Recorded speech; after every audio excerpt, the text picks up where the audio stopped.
മലയാള സിനിമയെ ഭരിക്കുന്ന ഒരു പവർ ഗ്രൂപ്പ് ശരിക്കും അതൊരു മിഥ്യയാണോ? അങ്ങനെ ഒരു സംഭവം ഉണ്ടോ? ഉണ്ട്, അതില്ലാന്ന് ഞാൻ പറയുമൊന്നുമില്ല. അതൊക്കെ ഉണ്ട്. അതിൽ പെണ്ണുങ്ങളും ഉണ്ട്, ആണുങ്ങൾ മാത്രമല്ല. നമ്മൾ ആ പട്ടം ആണുങ്ങൾക്ക് മാത്രം ചാർത്തി കൊടുക്കേണ്ട ആവശ്യമില്ല, സ്ത്രീകളും ഉണ്ട്. പല പല രീതിയിലാണെന്ന് ഞാൻ ഒരു കാര്യം പറയാം. ഇപ്പോൾ നമ്മൾ നടന്മാരെ എടുക്കുകയാണെങ്കിൽ ഇപ്പോൾ ഒരുവിധപ്പെട്ടതിനൊരു 7 or 8 നടന്മാർ വരെ നമ്മൾ മലയാളികൾ മുഴുവൻ പറഞ്ഞ രണ്ട് പേര് എന്ന് പറയും. മോഹൻലാലിൻ്റെയും മമ്മൂട്ടി അങ്ങനെയൊന്നുമല്ല. അതല്ലാത്ത നടന്മാരുണ്ട്. എനിക്ക് ഇന്ന നായിക മതി, എനിക്ക് ഇന്ന ക്യാമറ മതി, ഇന്ന സ്ക്രിപ്റ്റ് മതി, ഇന്ന ആളുടെ കഥ വേണ്ട എന്നൊക്കെ പറയുന്നുണ്ട്. കാരണം എല്ലാവർക്കും തിയേറ്റർ മാർക്കറ്റുണ്ട്. ഇതിനെല്ലാം നിർമ്മാതാക്കളും സംവിധായകരും ഓക്കെ എന്നും പറയുന്നുണ്ട്. അപ്പോൾ എങ്ങനെയാണ് അവർ പ്രമുഖരാകുന്നത്? ആർക്കൊക്കെ ഇതിൽ കൈയുണ്ടെന്നൊന്ന് ആലോചിച്ച് നോക്കും. തിയേറ്ററുകാർക്കുണ്ട്, ചാനൽ OTT പ്ലാറ്റ്ഫോമിനുണ്ട്, പിന്നെ പ്രൊഡ്യൂസേഴ്സിനുണ്ട്, ഡയറക്ടേഴ്സിനുണ്ട്. എല്ലാവരും കൂടിയാണ് അവരെ പ്രമുഖരാക്കുന്നത്. അയ്യോ, അങ്ങേരില്ലാതെ പറ്റില്ല. അപ്പം അങ്ങനെ ഒട്ടുമിക്ക നടന്മാർക്കും അങ്ങനെ സജഷൻസ് ഉണ്ട്. പക്ഷേ ഒരിക്കലും ഒരു നടിക്ക് എനിക്ക് ഇന്ന നായകൻ വേണം എന്ന് പറയാനുള്ളൊരു പവർ ഇവിടെ ഇല്ല. പക്ഷേ പിന്നെ എങ്ങനെയാണ് ഇതിൽ സ്ത്രീകൾ പ്രമുഖരാകുന്നത് എന്ന് ചോദിക്കും. അതെങ്ങനെയാന്ന് വെച്ചാൽ ചില നടിമാർ പറയും എനിക്ക് ഇന്ന മേക്കപ്പ് മാൻ മതി, അല്ലെങ്കിൽ ഇന്ന മേക്കപ്പ് ആർട്ടിസ്റ്റ്, അത് മെയിൽ ഓർ ഫീമെയിൽ, അല്ലെങ്കിൽ ഇന്ന ഹെയർ ഡ്രസ്സർ മതി. അപ്പോൾ പ്രൊഡ്യൂസർക്ക് ഇഷ്ടമുള്ള അല്ലെങ്കിൽ കമ്പനിക്ക് ഇഷ്ടമുള്ള ഒരു ഹെയർ ഡ്രസ്സറെയോ ഒരു മേക്കപ്പ് മാനെയോ അവർക്ക് വെക്കാൻ പറ്റില്ല. അങ്ങനെ നോക്കുകയാണെങ്കിൽ എല്ലാവരും പ്രമുഖരാണ്. എല്ലാവരും അവരവർക്ക് ആവശ്യമുള്ള ആളുകളെയാണ് അവർ ചൂസ് ചെയ്തുകൊണ്ടിരിക്കുന്നത്. എനിക്ക് ഇന്ന കോസ്റ്റ്യൂമർ മതി, അവരാണ് എനിക്ക് കറക്റ്റായിട്ട് കോസ്റ്റ്യൂം ഡിസൈൻ ചെയ്ത് തരുന്നത്. ഈ ഇന്ന ഹെയർ ഡ്രസ്സർ, അവർ മനോഹരമായിട്ട് എനിക്ക് ഹെയർ സ്റ്റൈൽ ചെയ്ത്, ഇവരെല്ലാവരും. അപ്പോൾ അങ്ങനെ ഒരു ആർട്ടിസ്റ്റ് ഒരു ഹെയർ സ്റ്റൈലിസ്റ്റിനെ കാസ്റ്റ് ചെയ്യുമ്പോൾ ചൂസ് ചെയ്യുമ്പോൾ അവരഭിനയിക്കുന്ന സിനിമകളിലെല്ലാം അവരായിരിക്കും. അപ്പം മറ്റവർക്ക് പണിയുണ്ടാവില്ല. അതൊക്കെ പ്രമുഖർ തന്നെയാണ്. ഇപ്പം ഞങ്ങളുടെ ഡബ്ബിങ്ങിൻ്റെ ഞാൻ പറയാം, നായിക ശബ്ദം മറ്റുള്ളതിലൊന്നും ഇവരാരും ഇടപെടില്ല. അതായത് നടന്മാർ അവർ പറയാറുണ്ട്, അവരുടെ ശബ്ദം വേണ്ട, നായികമാരുടെ വേണ്ടി പറയും. ആ നായിക പോലും ചിലപ്പോൾ അങ്ങനെ പറയാറില്ല, പക്ഷെ നടന്മാർ പറയും. അത് പ്രത്യേകിച്ച് മലയാള സിനിമയിൽ ഏറ്റവും വലിയൊരു നടൻ തന്നെ എൻ്റെ ഒരുപാട് സിനിമകൾക്ക് അദ്ദേഹം പറഞ്ഞിട്ടുണ്ട്, അവർ വേണ്ട, നമുക്ക് അവർ വേണ്ട. ഒരുപാട് സിനിമകൾക്ക് പറഞ്ഞിട്ടുണ്ട്. ഞാൻ പിന്നെ അതൊരു വലിയ വിഷയമാക്കാതെ ഓക്കെ അതിനെന്താ എന്ന് പറഞ്ഞ് ഞാനിവിടെ വേറെ പടം ചെയ്യാതിരിക്കുന്നുണ്ടോ, ഞാൻ വേറെ സിനിമകൾ ചെയ്യുന്നുണ്ട്, അങ്ങനെ തന്നെ ആയിക്കോട്ടെ. അതൊക്കെ നമ്മൾ ഈസി ആയിട്ട് ഇതിൻ്റെ ഒരു ഭാഗമായിട്ട് എടുക്കുക, അത്രയേ ഉള്ളൂ. അതിനൊന്നും നമ്മൾ കൊടി ഉയർത്തി ഇതിൻ്റെ പിന്നാലെയൊന്നും പോയിട്ടൊന്നും ഒരു കാര്യമില്ല. ആ നായികയ്ക്ക് വേണ്ടിയിട്ടാണ് ചേച്ചി ഇവിടെ ശബ്ദം കൊടുക്കുന്നത്. നായികയ്ക്ക് അവിടെ ഒരു വോയിസും ഇല്ല. ആ സിനിമയിലെ നായകനാണ് തീരുമാനിക്കുന്നത് ആർക്ക് എന്ത് ശബ്ദം കൊടുക്കണം എന്നുള്ളത്. അപ്പൊ അതൊരു പവർ ഗ്രൂപ്പിന്റെ ഓരോ ഇതെന്ന് പറയുന്നത് തന്നെ പവർ ഗ്രൂപ്പ് ഒക്കെ ഉണ്ട്. അതില്ല എന്ന് പറഞ്ഞാൽ ഞാൻ സമ്മതിക്കില്ല. ഓക്കെ, പവർ ഗ്രൂപ്പിൽ സ്ത്രീകളുടെ റോള് താരതമ്യേന കുറവാണ് എന്നുള്ളതേ ഉള്ളൂ. കയറി നിൽക്കുന്ന തീർച്ചയായിട്ടും പുരുഷന്മാർ തന്നെയാണ്. ഈ സ്ത്രീകളാണെങ്കിൽ പോലും, സ്ത്രീകൾക്ക് ഇപ്പൊ ചേച്ചി പറഞ്ഞു, പുരുഷന്മാരെ നായകനെ ഡിസൈഡ് ചെയ്യാനുള്ള ഒരു പവർ അവർ അല്ലെങ്കിൽ ഒരു വോയിസ് ഉണ്ടാവില്ല. എന്നിരുന്നാൽ കൂടെ അവരുടെ കൂടെ അഭിനയിക്കുന്ന ബാക്കി കോ ആർട്ടിസ്റ്റുകൾ അവരാരൊക്കെ വേണം, അല്ലെങ്കിൽ എനിക്കിപ്പം ഒരാളുമായിട്ട് എനിക്ക് വലിയ താല്പര്യമില്ല, അപ്പം എൻ്റെ സിനിമയിൽ അവരാണ് എൻ്റെ സിസ്റ്ററായിട്ടോ എൻ്റെ ഫ്രണ്ടായിട്ടോ വരുന്നതെങ്കിൽ അങ്ങനെയും അവരവിടെ ചെയ്യിക്കാറുണ്ടാവും അല്ലേ? ഞാൻ വരണമെന്നുണ്ടെങ്കിൽ ആ കുട്ടീനെ ആ സിനിമയിൽ വെക്കാൻ പാടില്ല അല്ലേ? നമുക്കറിയാം പണ്ടൊക്കെ നമ്മൾ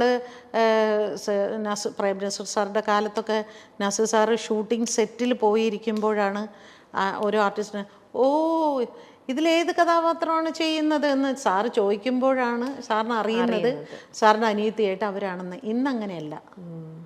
ഇന്ന് ഇവർ പറയും എൻ്റെ അനിയത്തി ആരാകണം, എൻ്റെ ചേച്ചി ആരാകണം, എൻ്റെ അമ്മ ആരാകണം, എൻ്റെ കാമുകി ആരാകണം, ഇതെല്ലാം അവർ പറയുന്നതനുസരിച്ച് തന്നെയാണ് പോകുന്നത്.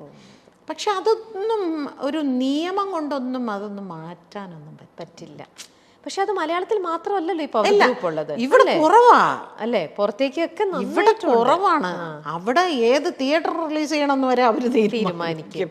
ഏത് പിന്നെ സെന്ററിലേക്ക് ഇത് പോകണം, എവിടെയൊക്കെ പോകണം, ഇത് എങ്ങനെ റിലീസ് ചെയ്യണം, എന്ന് റിലീസ് ചെയ്യണം എന്ന് വരെ അവർ പറയും. ഇവിടെ പക്ഷെ അത്രയായിട്ടില്ല. അത്രയ്ക്കൊന്നും. നമ്മുടെ പവർ ഗ്രൂപ്പ് ഇനിയും അവരുടെ ലെവലിൽ വളരേണ്ടിയിരിക്കുന്നു. ഓക്കെ. സിനിമാ മേഖലയിൽ നടക്കുന്ന പ്രശ്നങ്ങൾ പുറത്തു വരുന്നത് മറ്റു മേഖലകളിലും നവീകരണത്തിന് വഴിതെളിക്കുമോ?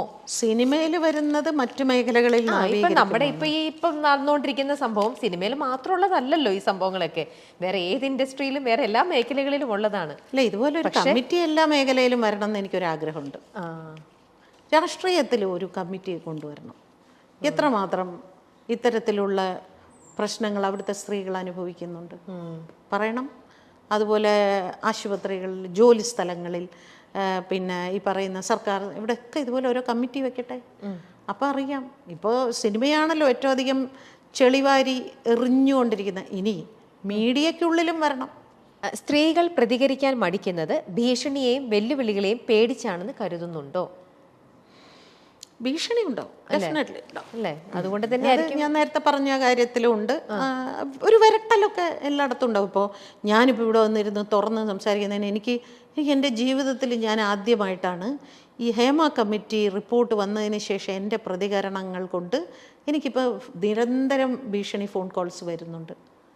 ഇത്രയും കാലം എനിക്ക് ഈ അനുഭവം ഉണ്ടായിട്ടില്ല. പക്ഷേ ഇപ്പോൾ അത് IT സെല്ലിലേക്ക് അങ്ങോട്ട് കൊടുക്കുമ്പോൾ ഇവർ നോക്കിയിട്ട് വരണം, ആന്ധ്രാപ്രദേശിൽ നിന്ന് വരുന്നു, മഹാരാഷ്ട്രയിൽ നിന്ന് വരുന്നു. ഇന്നലെ രാത്രി 12 മണിക്ക് വന്നത് വെസ്റ്റ് ബംഗാളിൽ നിന്ന്. എന്ത് വിളിക്കുന്ന ചേച്ചി?